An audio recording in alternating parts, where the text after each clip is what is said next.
Cursed clock, lost hours. I always thought the old grandfather clock in my living room was just an antique, a family heirloom passed down for generations, its intricate carvings and aged wood lending an air of dignity to the room. Every evening, as the sun dipped below the horizon, I would sit there, lulled by its steady ticking, never suspecting the sinister secret it held. That was until the night I watched the clock hands approach midnight, and I felt myself being pulled into a darkness I couldn't explain. It was as if the clock had an insidious will of its own, a craving for time that went beyond mere mechanics. In the first few weeks, I thought I was imagining it. After all, losing track of time was easy with the demands of work and life. But then I noticed the pattern. Every time the clock struck midnight, an hour of my life vanished. I would find myself inexplicably an hour ahead, unable to recall how I spent those 60 minutes.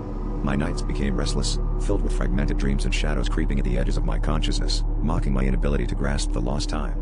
My friends laughed it off, blaming stress or burnout, but I knew something was wrong.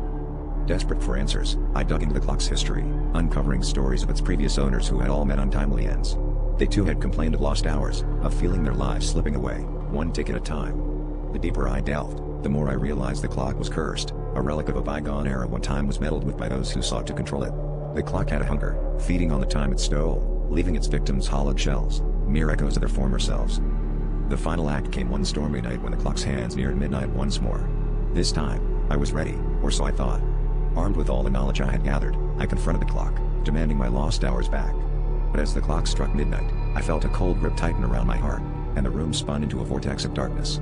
The last thing I saw was the clock's face, twisted into a malevolent grimace, as I realized the truth. It wasn't just an hour I was losing, it was my very essence, devoured by the cursed mechanism, leaving me trapped in a timeless void from which there was no escape.